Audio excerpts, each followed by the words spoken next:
is the worst thing.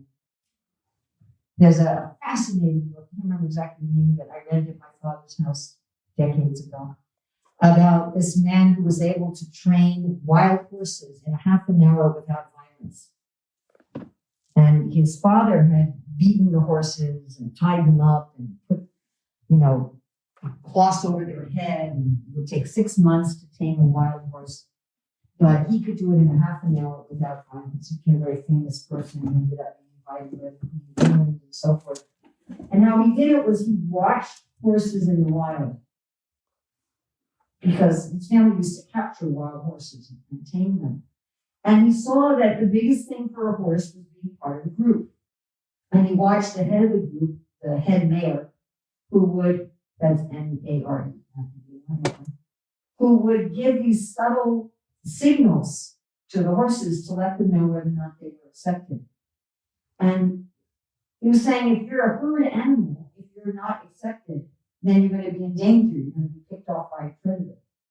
So that it was very important for these. As soon as the horse thought, oh, I have to be accepted by this human, I have to be accepted by this human, then they were immediately tamed. So we can say on a biological level, human beings are social animals. It's very hard for us to exist independently, completely on our own, like some Robinson Crusoe. And so we have a desire for acceptance. But we could ask, is this merely biological? Because some creatures are not like that, like the little shrew creature. It only associates with other shrews briefly for mating, and that's it. It doesn't even form family units. So there are some creatures that they're not social. We could say, well, it's just a biological happenstance that we want to be accepted. But we do have our original acceptance spiritually, isn't it? Yes? When Bhakti-Vinod details the 11 aspects of identity, one of them is what group we belong to. We all belong to a particular group. There's groups of gopis, there's groups of cowherd boys, there's groups of cows. Prabhupada explains how Krishna, he's calling his cows using jeweled japa beads, right? So our japa beads were chanting Hare Krishna, and Krishna's japa beads, what is he chanting? Hamsi, right? He's chanting the names of the cows. But he's chanting the group leaders' names. So he chants the names of the group leaders, and then all the groups go with them, because there's a group. So we have a natural desire to be accepted. We have a natural desire to belong. It's very frightening to us to think we won't belong. So the wives of the Brahmanas, when Krishna tells them to go home, they say, we can't go home. If we go home, nobody will accept us. We won't belong anywhere. Right? And Arjuna talked about this, didn't he, in the 6th chapter of the Bhagavad Gita?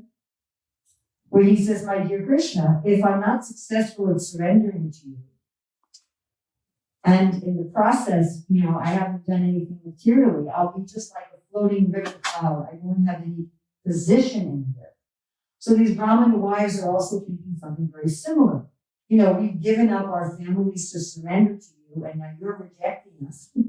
So we're going to be nowhere. We won't belong anywhere. And this is, it's something that really motivates us in our life, isn't it? I mean, if we think about how many of our actions, how many of our words, how much of our thoughts involve, are other people going to accept me? What are other people going to think of me? Oh, actually, you have to read yourself. What are, otherwise I'll have to disconnect you. So it's something that's very much a prominent part of our lives, isn't it? Yeah? I mean, we might say, well, I don't care what anybody thinks, but that's not really true.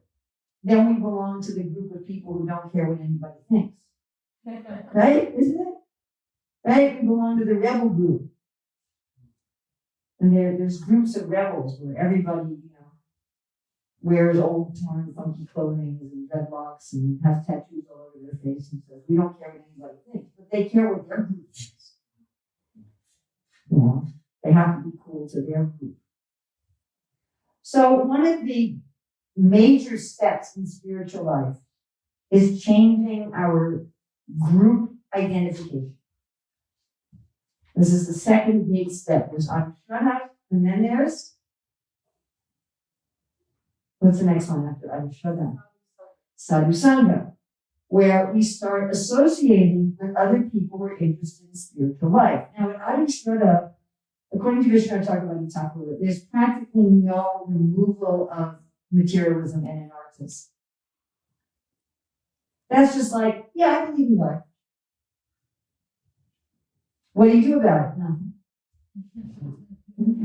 I go to church on Christmas, or I go to the temple on Janmashtami or something. I believe in God. I believe that there's a spiritual process. I believe in spirituality. I believe. Maybe I have a picture in my house. Maybe I have a picture of Krishna or a picture of Jesus or something. I believe. But what are you doing? It's like if I say, yeah, I believe that there's a road that goes from here to California. But if I'm not driving on the road, I believe California exists. I believe that there's a road that goes there.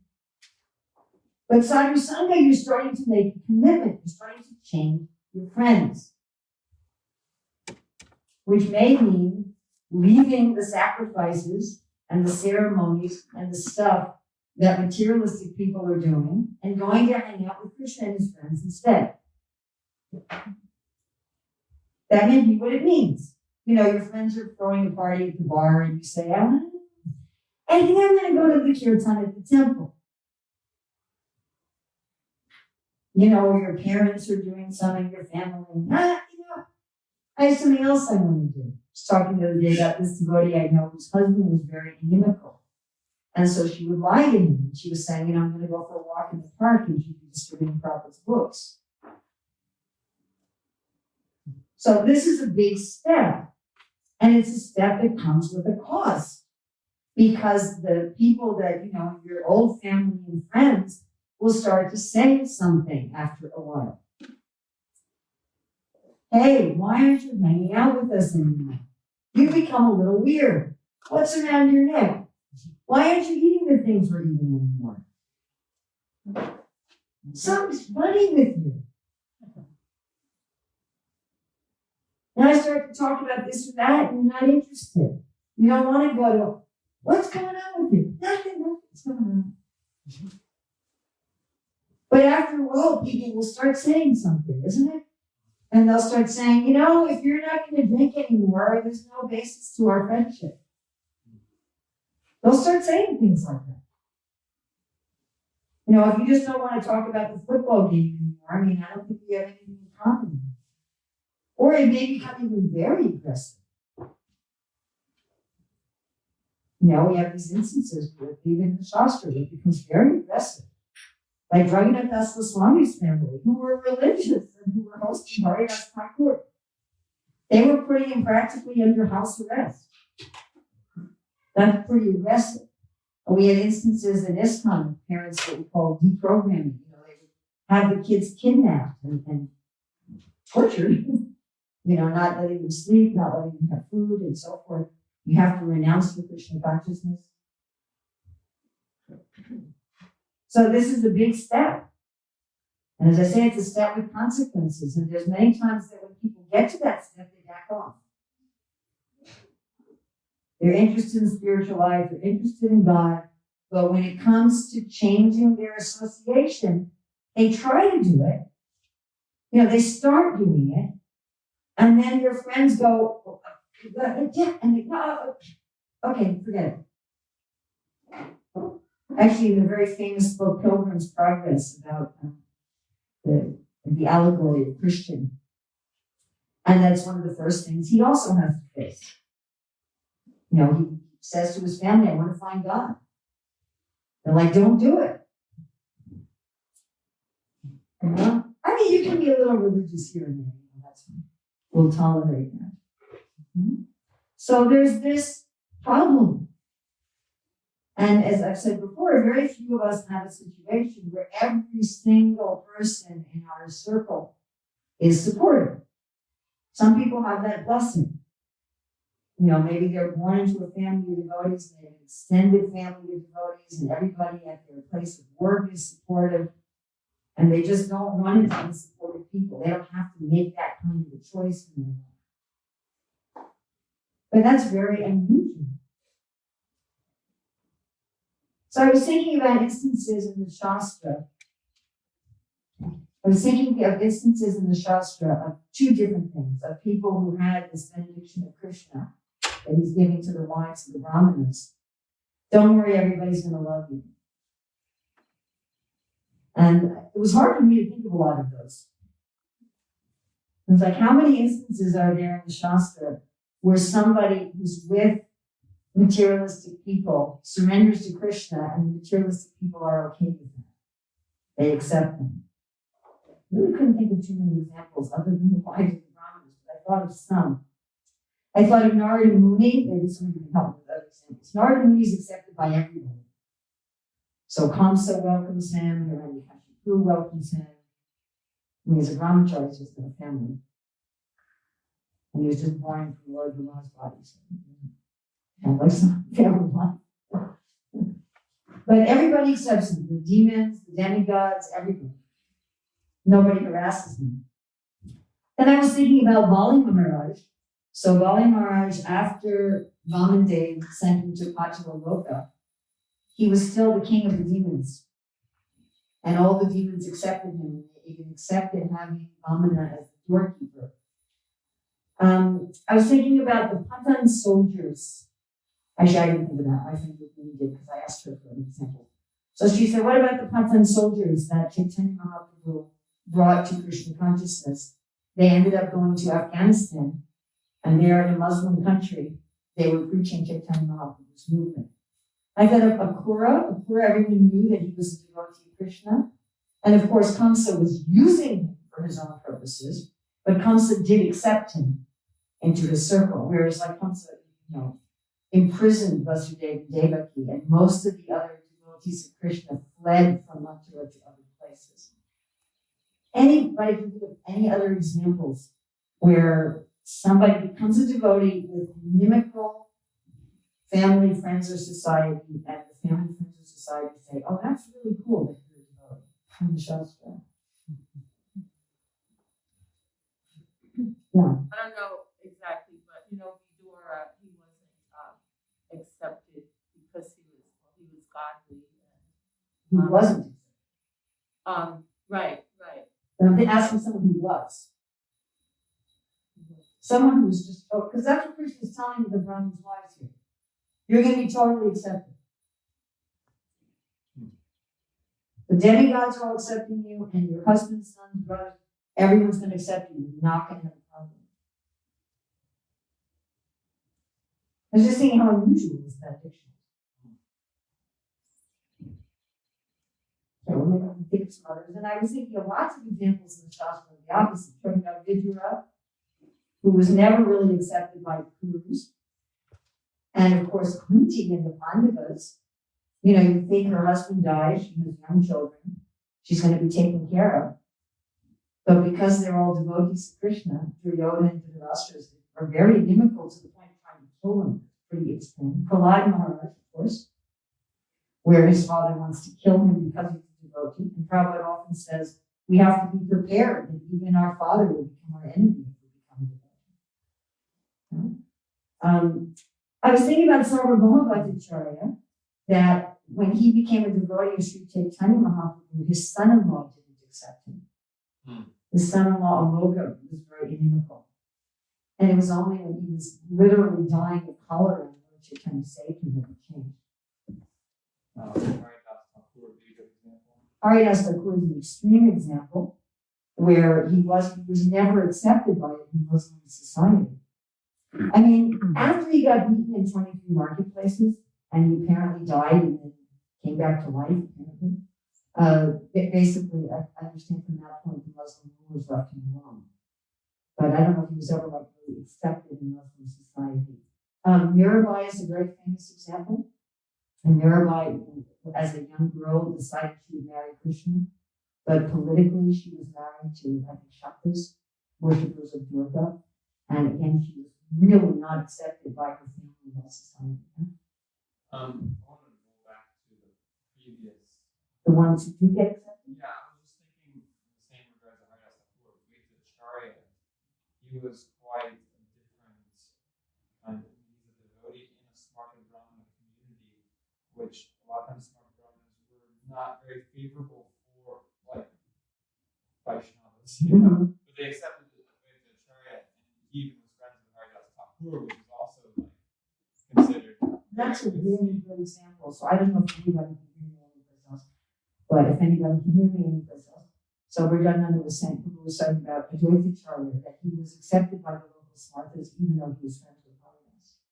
And that was very extraordinary. I was thinking about Raghunath Das Goswami. Raghunath Das Goswami is so fascinating because his father and brother were Vaishnavas.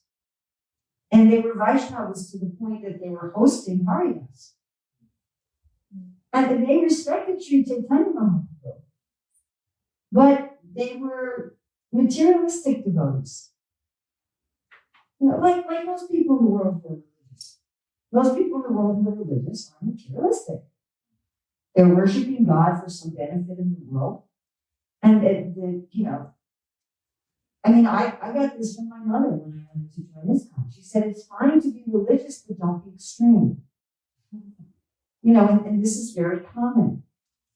You know, Indian families who freak out if they think their kid's going to be a brahmachari. You know, we've had this situation. One of my very best friends is married to a devotee whose parents informed his spiritual master that if he were ever to put on saffron, that they were very influential people in Mumbai, that they would cause a big political stink. They'd go to the newspapers, they'd go to local politicians, they would do everything to ruin ISKCON. And then they were, you know, they were Vaishnavas. They were Vaishnavas. And so Radha Swami told his disciple, he said, look, you got to get married. There's no question you're moving into the ashram. Actually, we had a similar thing with Nityananda, my godbrother, where his mother caused such a disruption. The Prabhupada said, okay, don't live in the ashram. You know, it was a very, very similar kind of situation. So Raghunath Das Goswami's father and uncle were, as I said, putting Raghunath Das Goswami practically into house arrest. They were guarding him all the time. You know, I know Hridayananda Maharaj points out that there were obviously different norms in that society, because if today in America you did that with your adult children, that would be a crime. Right? And Rupa and Sanatan also, they were not accepted by their society because they had worked for the Muslims. Ironically, they worked for the Muslims in order to save the Vaishnavas, because the Muslim rulers said, you're so qualified. If you don't work for us, then we're going to kill the Vaishnavas. But still, the fact that they worked for the Muslims, they took on Muslim names. You know, I haven't been able to find any information at all, but it's said that they gave up their household life, so one can assume that perhaps they were married to Muslims. It's not really very clear what was happening. And then Babisha. So this, when we used to perform the Ramayana, one of the most heart-rending sections of it for me was when Ravana banishes Vibhishan, or really threatens Vibhishan, and Vibhishan leaves. So Vibhishan keeps saying to Ravana, give Sita back to Ram, give Sita back to Ram, give Sita back to Ram. And he's presenting it from the point of view that if you don't give Sita back to Ram, our whole society is going to be vanquished. He's not saying give Sita back to Ram because we love Ramachandra. He's not coming at it from a bhakti perspective.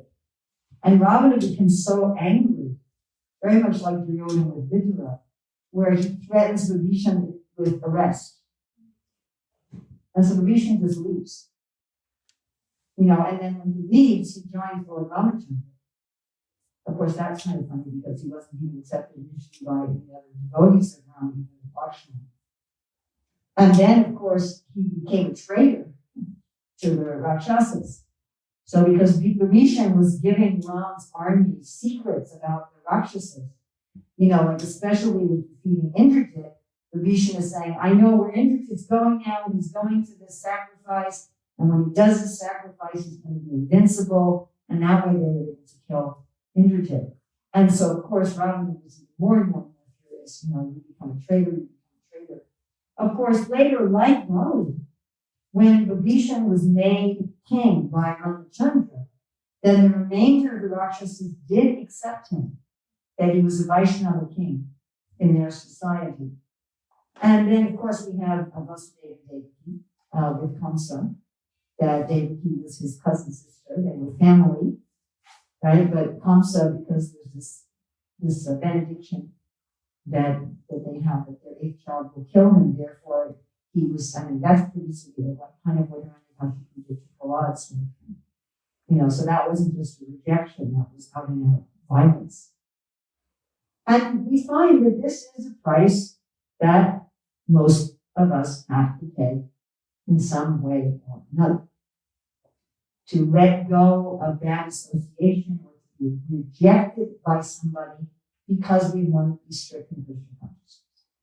It's very rare that, like the wives of the Brahmanas, we don't have to do that. There are people who have this benediction. Everybody will love you. Even people who are materialists, even people who aren't surrendered to me, even people who are superficial religionists, whatever, everyone's going to love you. No one's going to criticize you. So we shouldn't expect that we're all going to have that kind of benediction. And I hate to say this, but I think it has to be said. Even in our Krishna conscious society, not everybody's going to love everything. It's just what it is. Just what it is. I mean, there are people who are saying, to follow Prabhupada, no woman should ever sit on the asses on a good class. I mean, there are people who say that. One of the people who says that most loudly was initiated at the same time as us. Someone that I know personally. We're friendly when we see each other. And one time, President, one time he invited me and said, please come to my center. And I said, what will I do there? And he said, a wheat threshing machine is going to thresh wheat in heaven or in hell. What do you think I'm going to do? So it's like that. Even in our Krishna conscious society, there always will be differences of opinion about different things. And sometimes people get very aggressive about this. Sometimes people get very, emotional about this. Whatever it may be.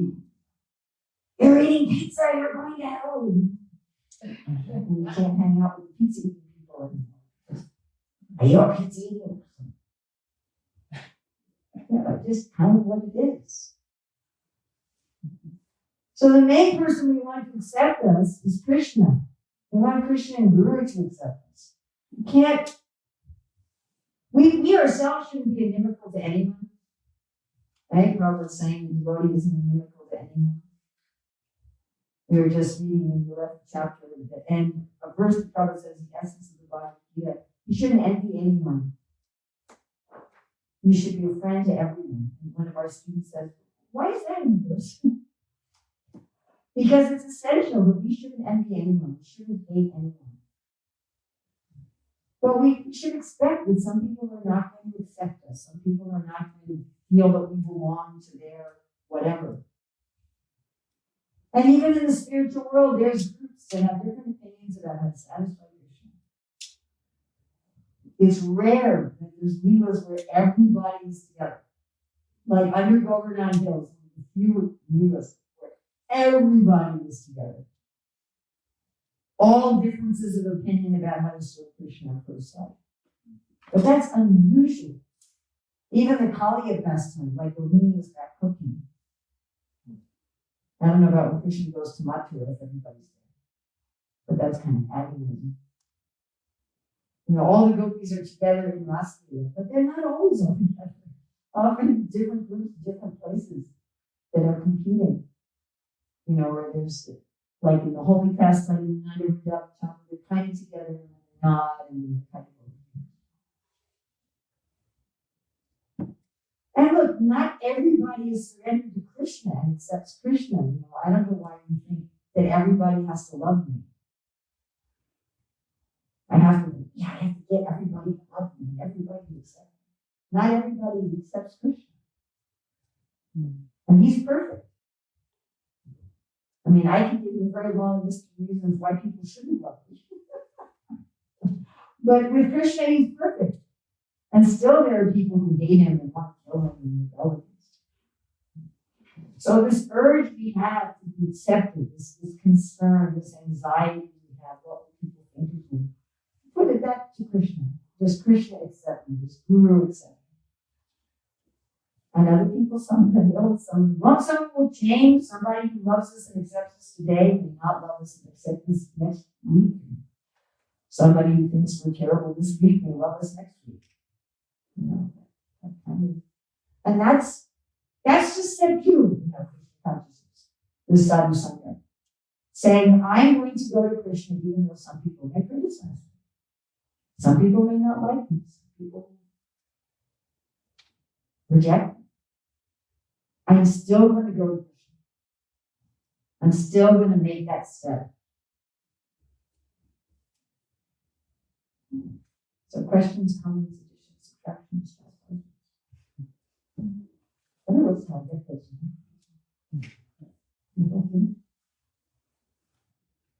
Yes. So we can deduce, even though there's in the spiritual world, there's so many groups that maybe aren't on the same page as how best to serve Krishna, that at the very least they would respect other service to Krishna.